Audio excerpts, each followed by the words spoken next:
नमस्ते। क्या कभी आपने सोचा है कि आने वाले दशकों में कौन सा देश तय करेगा कि युद्ध कहां होगा और शांति की कीमत कौन चुकाएगा? क्या अमेरिका जैसा सुपर पावर अपने पुराने घाव के साथ जिंदा रह पाएगा? क्या चीन की चमक उसके भीतर के अंधकार को छिपा पाएगी, या फिर दुनिया किसी तीसरे ध्रुव की तलाश में है? उस भारत की जिसकी ताकत अब केवल योग, संस्कृति और सॉफ्ट पावर में नहीं बल्कि युद्ध के मैदान में भी गूंजने लगी है।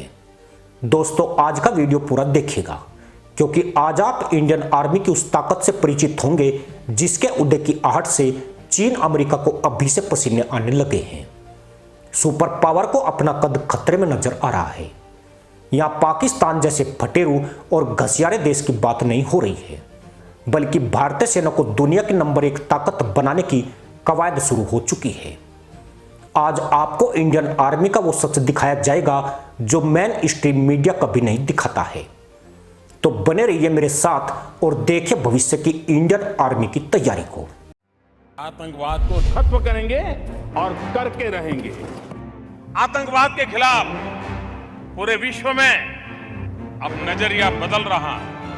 हर कोई आतंकवाद से बाहर निकलने के लिए छटपटा रहा है।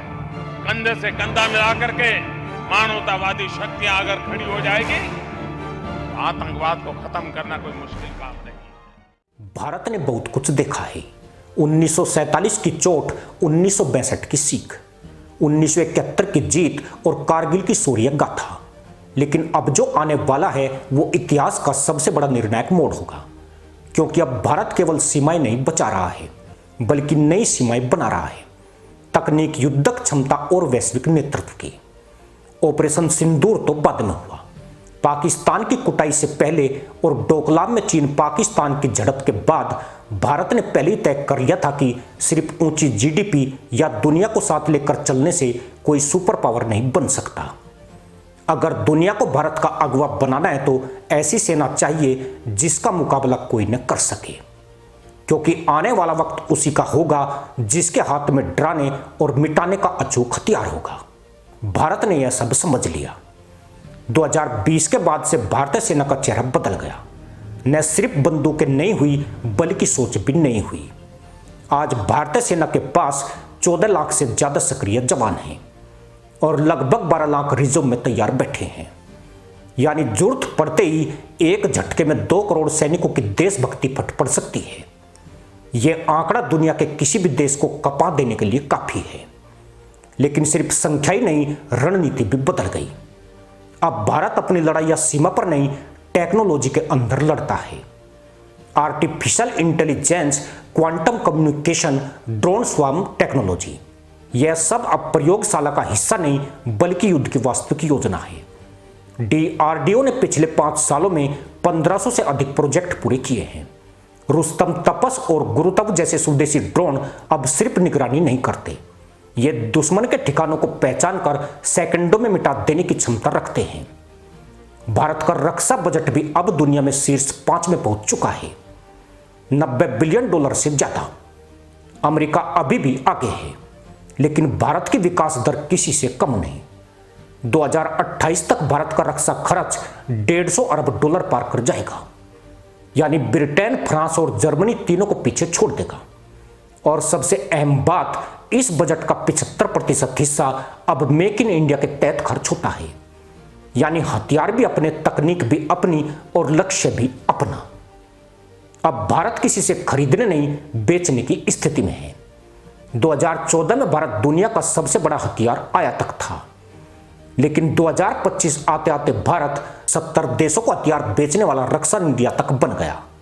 ब्रह्मोस मिसाइल आज फिलीपींस से लेकर इंडोनेशिया तक तैनात की जा रही है। Arjun tank, Pinaka rocket system और तेजस फाइटर जेट्स अब भारत की पहचान बन चुके हैं। दुनिया को अब एहसास हो गया कि यह वही भारत है जो केवल रक्षा नहीं करता, हमले की भाषा भी जानता है। चीन का भ्रम भी टूटने लगा है। लद्दाख और डोकलाम में जो हुआ वह सिर्फ सीमा विवाद नहीं था, वह भारत की नई सैन्य शक्ति का प्रदर्शन था। पहले चेतावनी नहीं, सीधे जवाब। पीएलए के सैनिकों ने जब भारतीय जवानों से टकराने की कोशिश की तो उन्होंने पहली बार देखा कि भारतीय सेना पीछे हटने के लिए नहीं, आगे बढ़ने के लिए खड़ी है। आज भारत के पास 4000 किलोमीटर लंबा सीमा नेटवर्क है, जिसमें 1500 से अधिक एडवांस मॉनिटरिंग सेंसर लगे हैं। दुश्मन का हर कदम, हर मूवमेंट सैटेलाइट से लेकर जमीन तक ट्रैक होता है। भारतीय नौसेना भी अब हिंद महासागर की नहीं बल्कि पूरे इंडो पैसिफिक की कमान संभाल रही है।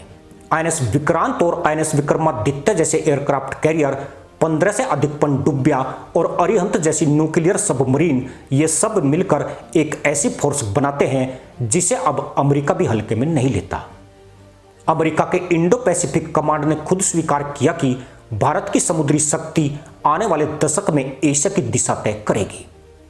और भारतीय वायुसेना अब उसका आकाश सिर्फ सीमाओं तक सीमित नहीं, राफेल, तेजस, सुखोई और भविष्य का AMCA भारत को 5वीं पीढ़ी के फाइटर जेट क्लब में ला खड़ा करेगा। AMCA की स्पीड 2.5 मैक, रडार एदृश्य डिजाइन और स्वदेशी हथियारों के साथ आने वाले समय में भारत को सुपर स्टील्थ पावर बनाएगा। पर असली ताकत सिर्फ हथियारों में नहीं, सैनिकों की आत्मा में है। भारतीय सैनिक आज भी जय हिंद बोलकर शहीद होता है, लेकिन अब उसके हाथों में केवल 7.62 राइफल नहीं, night vision helmet, smart bullet proof jacket और AI एनबेल्ड टारगेट सिस्टम है। हर जवान अब एक चलता फिरता डिजिटल वॉर हब है। भारत के पास अब नेटवर्क सेंट्रिक वॉर सिस्टम है, जहां हर जवान से लेकर सेना प्रमुख तक एक ही नेटवर्क पर रियल टाइम में जुड़ा होता है। और यह सब केवल युद्ध के लिए नहीं, मनोवैज्ञानिक प्रभुत्व के लिए भी है। पाकिस्तान की आज की हालत इसका सबसे बड़ा प्रमाण है। आतंकवाद की आग में झुलसते पाकिस्तान को अब खुद समझ आने लगा है कि भारत से टकराना आत्महत्या है। भारतीय सेना ने LOC से लेकर अंदर तक जो सर्जिकल स्ट्राइक और एयर स्ट्राइक की, उन्होंने पाकिस्तान की फौज की हिम्मत तोड़ दी। अब पाकिस्तान की सीमाओं पर बंदूकें नहीं, डर तैनात है। भारत का लक्ष्य अब बदल चुका है, डिटरेंस थ्रू डोमिनेंस। यानी अब भारत युद्ध रोकने के लिए ताकत नहीं दिखाता, बल्कि ताकत दिखाकर युद्ध को ही अप्रासंगिक बना देता है। यही असली सुपर पावर की निशानी होती है, जिसे अपनी शक्ति साबित करने के लिए युद्ध लड़ने की जरूरत नहीं पड़ती। आज दुनिया के 35 देश भारत के साथ सैन्य अभ्यास कर रहे हैं, रूस से लेकर अमेरिका तक, इजराइल से लेकर फ्रांस तक। हर कोई भारतीय सेना के साथ ट्रेनिंग करना चाहता है, क्योंकि अब सब समझ चुके हैं कि 21वीं सदी का योद्धा एशिया में है और वह भारत है। भारत की सैन्य नीति भी अब 3 शब्दों में सिमट गई है, शक्ति, सटीकता और स्वतंत्रता। शक्ति यानी ऐसी ताकत जो दुश्मन को सोचने पर मजबूर कर दे। सटीकता यानी हर बार गणितीय रूप से तय हो। स्वतंत्रता यानी किसी भी विदेशी दबाव से मुक्त होकर अपने फैसले खुद लेना। जब दुनिया रूस यूक्रेन युद्ध में फंसी थी, भारत ने देखा कि पश्चिमी देशों की ताकत केवल प्रचार में है और चीन की ताकत केवल डर दिखाने में। भारत ने दोनों को समझ लिया और तय किया कि आने वाला युग संतुलित शक्ति का रहेगा और उस शक्ति का केंद्र भारत होगा। भारत की सेना अब केवल एक फोर्स नहीं, बल्कि एक विचार है, विश्व गुरु की रक्षा शक्ति। हम अब न किसी से डरते हैं, न किसी के इशारे पर चलते हैं। अमेरिका डॉलर से लड़ता है, चीन डेटा से, लेकिन भारत आत्मा से लड़ता है। और जब किसी देश की आत्मा जाग जाती है, तब सुपर पावर बनने से कोई नहीं रोक सकता। तो आने वाले दशक में जो होने जा रहा है, वह सिर्फ ताकत की कहानी नहीं, यह सभ्यता की वापसी की कहानी होगी। भारत अब इतिहास नहीं पढ़ेगा, बल्कि इतिहास लिखेगा। और यह लेख, यह समय और यह सेना सब गवाही देंगे कि 21वीं सदी में सुपर पावर कोई और नहीं, भारतीय सेना ही होगी। कहते हैं ताकत जब पूरी होती है, जब डर खत्म हो जाता है। और आज की भारतीय सेना उस मोड़ पर पहुंच चुकी है जहां डर की जगह दृढ़ विश्वास ने ले ली है। अब यह वह देश नहीं जो 1962 में चीनी धोखे से हिला था। अब यह वो भारत है जो गलवान की रात को अपने हाथों से इतिहास लिखकर आया था। जिस देश के जवान हाथों में पत्थर लेकर भी दुश्मन की गर्दन झुका सकते हैं, उस देश को किसी मिसाइल की जरूरत नहीं पड़ती, क्योंकि उसका हौसला ही परमाणु बम से बड़ा होता है। लेकिन भारत ने केवल हिम्मत पर भरोसा नहीं किया, उसने विज्ञान और रणनीति को जोड़ा और उस संगम से नई सैन्य क्रांति पैदा की। 2024 तक भारत के पास 170 से अधिक सैटेलाइट्स थे, जिनमें से 35 केवल रक्षा निगरानी के लिए हैं। इसका मतलब है कि किसी भी दुश्मन का 1 किलोमीटर भी हिलना अब भारतीय रडार से छिपा नहीं है। और इसी के चलते अब भारत दुनिया का चौथा देश है जिसके पास स्पेस डिफेंस नेटवर्क है। यानी युद्ध अब जमीन से नहीं, अंतरिक्ष से भी लड़ा जाएगा। सिर्फ सैटेलाइट नहीं, सॉफ्टवेयर भी हथियार बन चुका है। डिफेंस एआई काउंसिल की स्थापना के बाद भारतीय सेना के हर मिशन में अब डिजिटल मस्तिष्क जुड़ा है। डेटा बताता है किस समय दुश्मन कितनी यूनिटें हिला रहा है और कौन सा इलाका खुला है और किस दिशा में हमला सबसे घातक होगा। यही वजह है कि 2022 के बाद से किसी भी सीमा संघर्ष में भारत ने पहले चेतावनी नहीं दी, सीधा वार किया और उतनी तेजी से वापसी भी। यह नई सोच है, कम बोले ज्यादा करे। अब रक्षा उद्योग की तस्वीर देखिए। 2014 में भारत का रक्षा निर्यात सिर्फ 1000 करोड़ रुपए था। 2025 आते आते यह 21,000 करोड़ रुपए पार कर गया, यानी 20 गुना वृद्धि। अमेरिका, फ्रांस और इजराइल जैसे देश अब भारत को सिर्फ बाजार नहीं, साझीदार मानते हैं। HAL, बेल, DRDO और निजी कंपनियां मिलकर 450 से अधिक रक्षा उत्पाद बना रही है। Missile, radar, gun system, armoured vehicles और अब लेजर हथियार भी। इसी दौरान भारत ने थिएटर कमांड सिस्टम लागू किया, यानी तीनों सेनाएं अब एक साथ काम करती है। अगर कहीं संकट है तो सेना अलग अलग नहीं चलती, बल्कि एक संयुक्त इकाई के रूप में वार करती है। अमेरिका को इस नीति को लागू करने में 20 साल लगे, भारत ने इसे 5 साल में कर दिखाया। यही असली सुपर पावर का संकेत है, जहां निर्णय सेकंडों में होता है, बहस में नहीं। अब बात आती है उस इलाके की जहां भविष्य का खेल तय होगा, यानी इंडो पैसिफिक क्षेत्र। दुनिया के कुल समुद्री व्यापार का 60% यहीं से गुजरता है। भारत ने इस क्षेत्र में अपनी स्थिति इतनी मजबूत कर ली है कि चीन की नौसेना अब हिंद महासागर में पैर रखने से पहले 2 बार सोचती है। अंडमान निकोबार कमांड अब सिर्फ एक बेस नहीं, बल्कि सुपर सर्विलांस हब बन चुका है। यहां से भारत ने सिर्फ मलक्का जल डमरू मध्य को देखता है, बल्कि अरब सागर से लेकर साउथ चाइना सी तक हर हलचल पर निगरानी रखता है।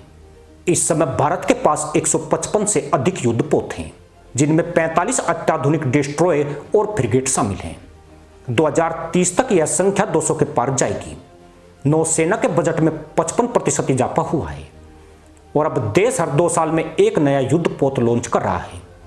आईएनएस अरिहंतो और अरिघात जैसी परमाणु पनडुब्बियां अब भारत को अंडर वाटर सुपर पावर बना रही है।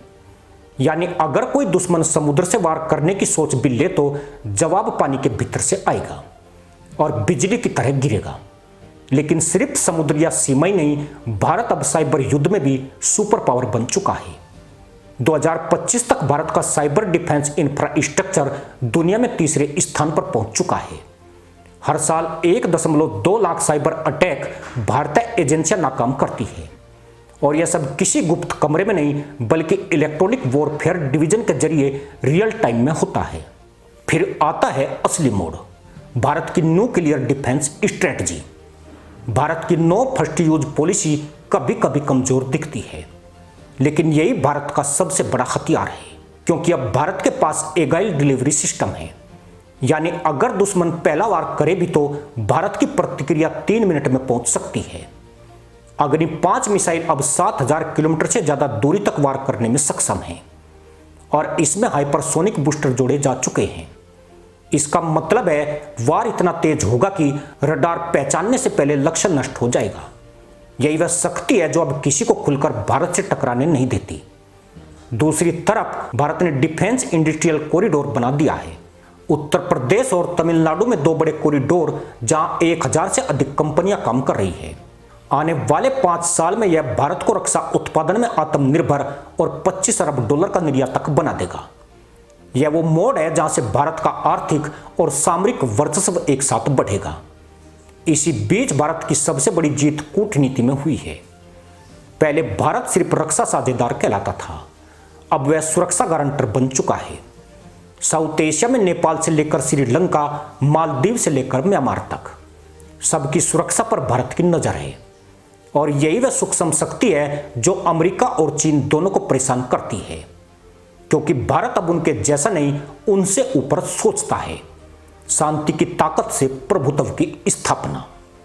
अब सवाल उठता है, क्या यह सब भारत को सुपर पावर बना देगा? जवाब है हां, और उससे भी आगे, क्योंकि भारत की सेना केवल मशीनों का ढेर नहीं, बल्कि भावना की सबसे बड़ी प्रयोगशाला है।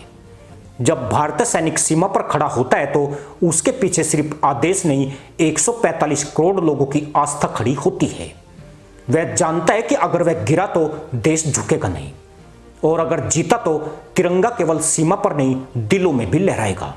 2035 तक भारत की रक्षा ताकत का जो रोड मैप बना है, उसके अनुसार देश 5वीं पीढ़ी का लड़ाकू विमान, डिफेंस एआई क्लस्टर और हाइपरसोनिक मिसाइलों के क्षेत्र में रूस अमेरिका के बराबर खड़ा होगा। लेकिन अंतर केवल इतना होगा, भारत यह सब साझेदारी से नहीं, स्वदेश से करेगा। यही असली सुपर पावर का अर्थ है, आत्मनिर्भर और अजय। और जब यह सब होगा तो इतिहास खुद गवाही देगा कि जिसने अपने सैनिकों को जय हिंद बोलना सिखाया, उसने दुनिया को झुकना भी सिखा दिया। क्योंकि आने वाला युग डॉलर या ड्रैगन का नहीं होगा, यह युग भारत का होगा, और उस युग की तलवार होगी भारतीय सेना। इसी के साथ अनुमति दोस्तों, जय हिंद, वंदे मातरम।